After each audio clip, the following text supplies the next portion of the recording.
बुध।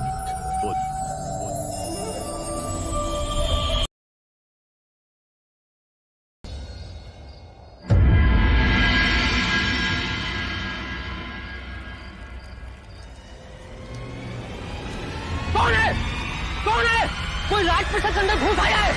ढूंढ कर लाओ पकड़ो उसे। और जल्दी से दूसरी चौकी में सूचित करो, जल्दी।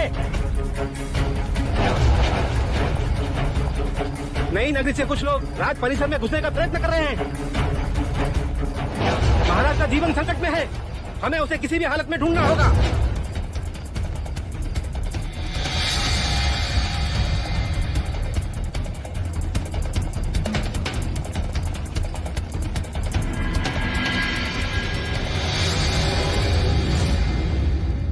महाराज, नगरकोट की भित्ति फांदकर कोई शत्रु घुस आया है। कोई शत्रु नहीं, आप ही की प्रजा है महाराज। गांव तो छीन लिया, अब सांसें भी छीनना चाहते हैं आप। क्या बोल रहे हो तुम? मैंने लोगों को गांव से दूर किया ताकि रोगियों को चिकित्सा मिले, गरीबों को रोटी मिले, किसी को किसी बात की कमी ना हो। जितना छीना है उससे अधिक देने का प्रयत्न किया मैंने। और सच्चाई तो ये है महाराज, वहाँ अन्न का एक दाना तक नहीं है, भूखा लोग मर रहे हैं वहाँ। अपने प्राणों पर खेल ये यात्रा सुनाने आया हूँ महाराज। किसी भी क्षण वहाँ मृत्यु।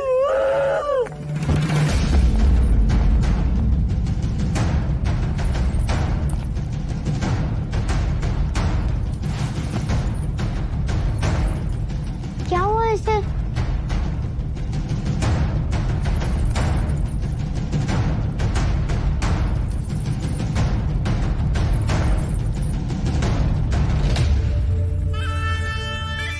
आंखें खोलो।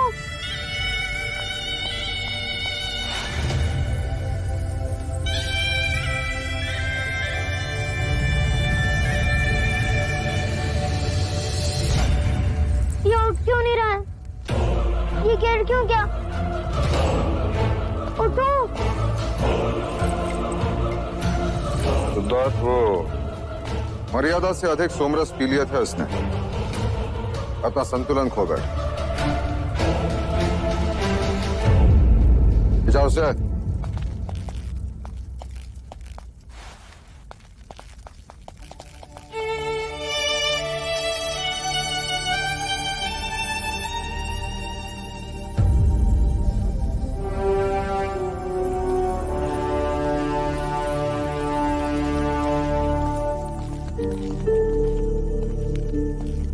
माँ, ये सोमरस क्या होता है?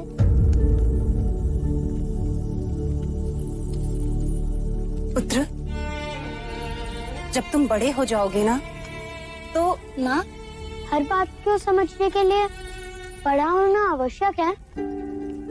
हर प्रश्न को आयु के अनुसार ही समझा जाता है। जब हर प्रश्न का उत्तर बड़े होने के पश्चात ही मिलना है, तो इस आयु में मुझे ये प्रश्न क्यों आते हैं माँ?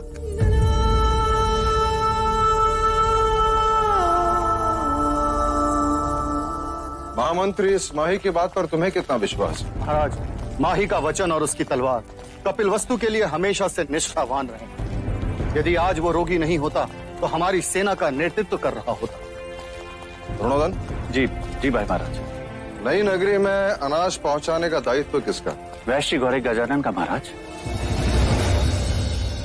ये वही वैश्य है जो उस दिन न्याय सभा में असत्य बोलते पकड़ा गया था? जी महाराज। कल उसे न्याय सभा में प्रस्तुत किया जाए। जो आज्ञा महाराज।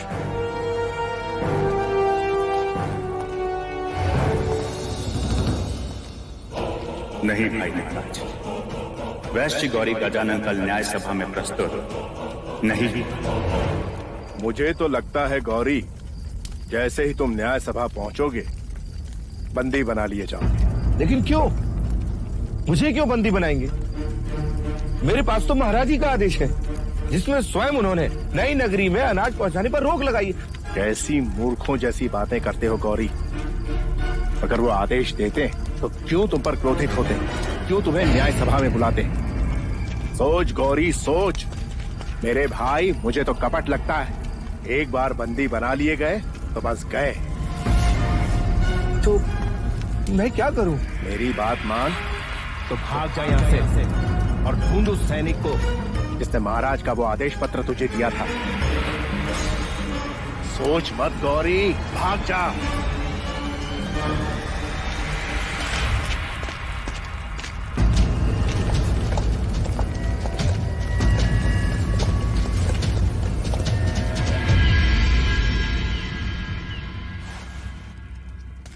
क्या वैश्य गौरी गजानन उपस्थित हैं? जी नहीं महाराज। सैनिकों ने राज्य के हर कोने में छानबीन की, किंतु गौरी गजानन की कोई सूचना नहीं मिली। कदाचित वो राज्य। क्या उसकी अनुपस्थिति उसके अपराधी होने की पुष्टि नहीं? जी महाराज। इसके लिए शाक्य न्याय में क्या प्रावधान है? जब तक गौरी नहीं मिलता महाराज, तब तक इस विषय को स्थगित कर दें। ऐसे कैसे स्थगित कर दे अमात्य? ये राजद्रोह का प्रश्न है, महाराज की आज्ञा का उल्लंघन है। न्याय तो होना ही चाहिए। हाँ महाराज, प्रश्न जब राजद्रोह का हो तो न्याय तुरंत होना चाहिए। महाराज, इसके पहले कि मैं आगे कुछ कहूं, आपको अभय वचन देना होगा मुझे। अभय वचन? जी हाँ महाराज।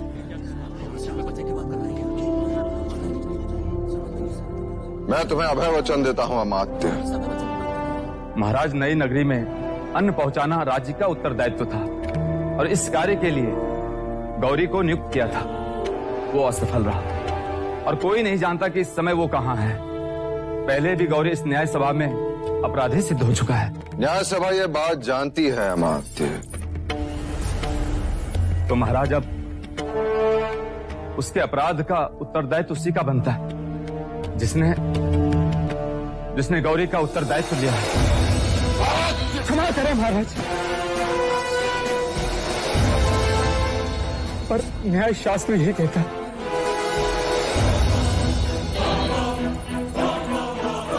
तुम्हारा संकेत युवराज सिद्धार्थ की ओर है। भाई महाराज, आप क्रोधित ना हो और इसे क्षमा कर दीजिए।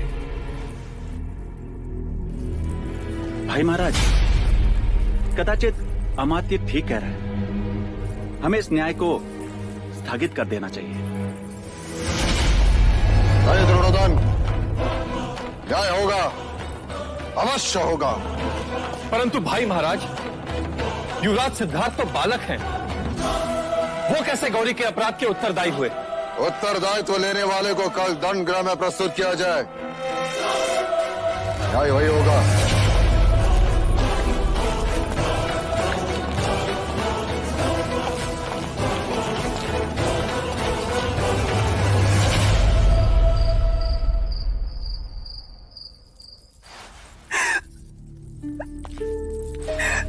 ये तुम क्या कर रही? सिद्धार्थ पे दया कीजिए थे, मुझे दंडित कीजिए। मैं कोड़े खाने को तैयार हूं, किंतु सिद्धार्थ को दंड गृह मत ले जाइए। जब न्याय सभा ले जाने से नहीं रोका, दंड गृह ले जाने से क्यों? फिर क्या ये उचित है भैया कि इतनी कम उम्र में वो दंड गृह देखे? आप तो चाहते थे कि सिद्धार्थ पर दुख की छाया भी ना पड़े। जब नई नगरी के निर्माण के लिए आप प्रजा के प्रति निष्ठुर हुए, तो मैं आपके पुत्र स्नेह को समझ सकती थी, किंतु आज आप अपने उसी पुत्र के प्रति निष्ठुर हो गए। तो अब यह स्नेह किसके प्रति? न्याय के प्रति। जीवन अंत तक सिद्धार्थ अब कभी न्याय नहीं करेगा। हाँ, और किसी का उत्तरदायित्व तो कभी ना लेगा। मैं चाहता हूं कि वो क्षत्रिय बने, सम्राट बने, अपने कुल का नाम उज्जवल करे। क्या राजा राम हमारे कुल के नहीं थे? क्या उनमें करुणा नहीं थी? क्या वह प्रजा वत्सल नहीं थे? क्या वह किसी सम्राट से कम थे? क्या वह क्षत्रिय नहीं थे? राम राज्य से बढ़कर और कोई उदाहरण है क्या देव? मैं पिता के साथ साथ एक राजा भी हूँ। जब मैं न्यायासन पर बैठता हूँ तब तो उतर जाइए ऐसे न्यायासन से। मैं शाक्य कुल की ऐसी शासन प्रणाली को नहीं मानती जहाँ एक निर्दोष को उसकी करुणा के लिए दंड दिया जा रहा है। 8 वर्षों में सुख के अतिरिक्त कुछ नहीं देखा। 8 कोड़ों में 8 जन्मों का दुख देख लेगा आपका भतीजा। उसने न्याय सभा के समक्ष गौरी का उत्तरदायित्व लिया था। पर वो अभी बालक ही है भैया। आर्य आर्य आर्य आर्य आर्य ओ आर्य। पता नहीं अब महाराज क्या न्याय करेंगे। उस दिन पूरी सभा ने सिद्धार्थ के न्याय को माना। अब सभा के न्याय को उसे मानना ही होगा। ऐसा न्याय जो शाक्यों के इतिहास में कभी किसी राजा ने नहीं किया।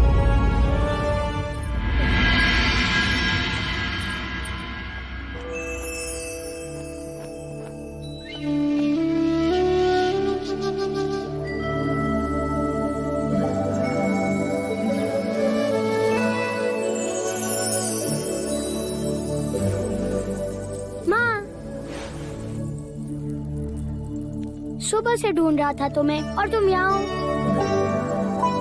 तुम रो क्यों रही हो माँ?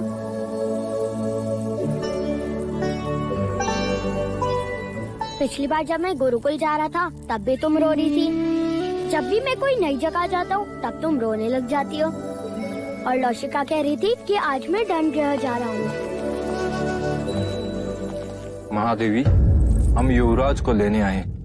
हाँ हाँ चलो। माँ मैं दंडगृह देख कर आता हूँ।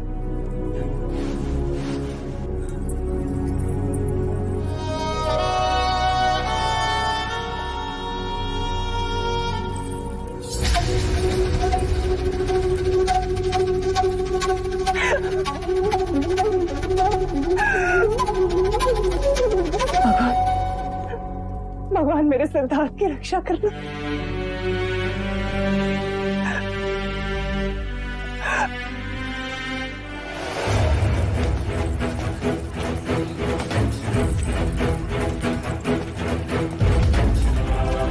इतनी छोटी आयु और इतना बड़ा दंड।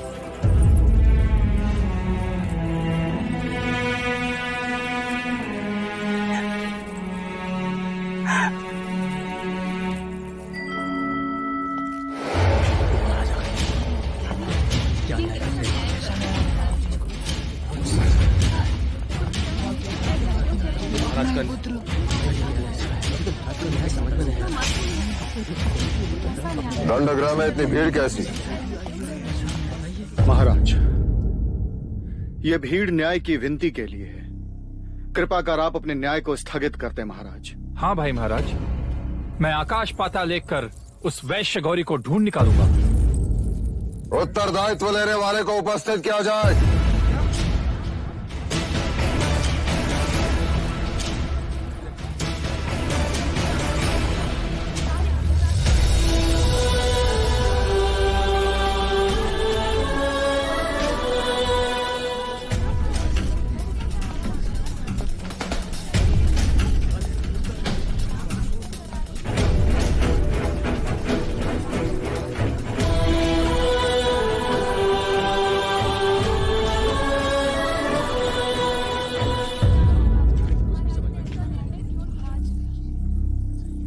मैं लज्जित हूं कि नई नगरी के लोगों के साथ अन्याय हुआ।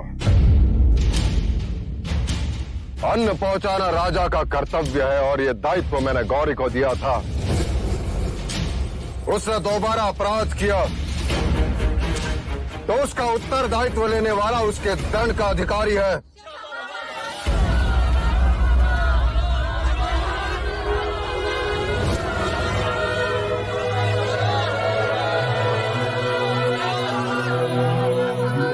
क्षमा कीजिए महाराज, न्याय सभा में आपने एक राजा बनकर सोचा, अब एक पिता बनकर सोचिए। उत्तरदायी दंड भुगतने के लिए सक्षम नहीं। इसलिए उसका दंड उसके पिता को दिया जाता है।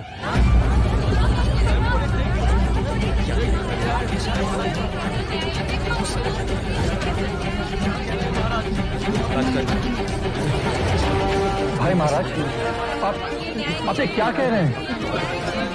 दंड देना राजा का धर्म था और दंड भुगतना पिता का धर्म है। परंतु महाराज, इसका युवराज सिद्धार्थ पर क्या असर पड़ेगा? मेरे पुत्र को यह ज्ञात हो जाएगा कि बिना सोचे समझे झूठे मनुष्य का उत्तरदायित्व लेना भी अपराध है। करुणा से राज्य नहीं चलते। महाराज, उठाओ कोड़ा, मैं तैयार हूं।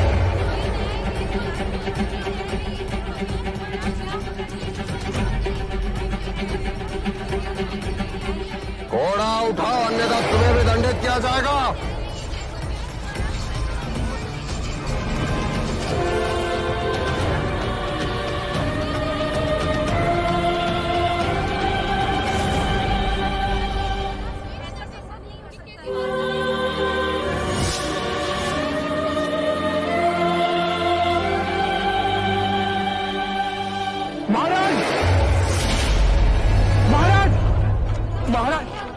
महाराज, गौरी, क्षमा महाराज। देखते क्या हो, बंदी बना लो इसे। क्षमा महाराज, महाराज क्षमा। नए नगरी में अन्न पहुंचाने का दायित्व तुम्हारा था या नहीं गौरी? था महाराज। तो आज्ञा का पालन क्यों नहीं हुआ? क्योंकि महाराज वो भी तो आप ही का आदेश था। क्या?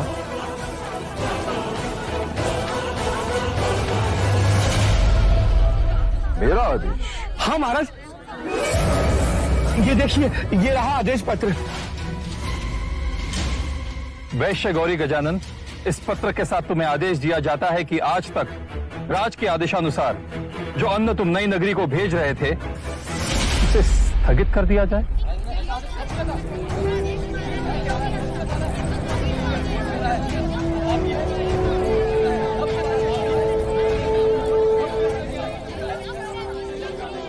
ये पत्र खोटा है।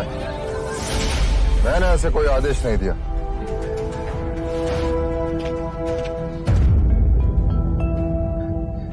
जी महाराज, ये आदेश पत्र खोटा है।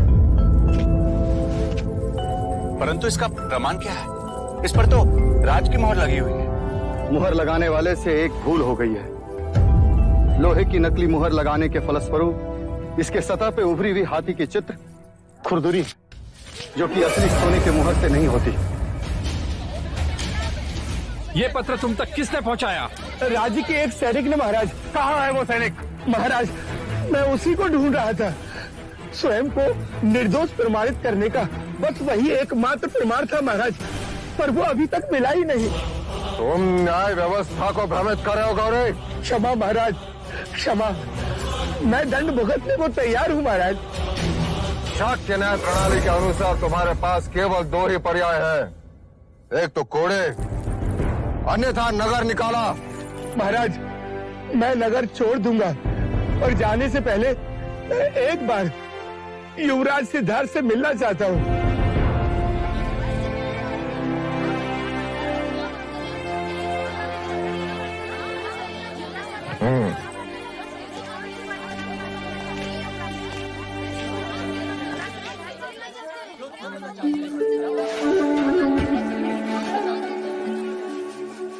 आपने मुझे सत्य के मार्ग पर चलना सिखाया। आपका विश्वास बना रहे, इसलिए मैंने किसी भी तरह का लालच न करके कोई भी छल कपट नहीं किया। सत्य स्वयं प्रकाशित होता है। आज नहीं तो कल अपराधी अवश्य दंड पाएगा।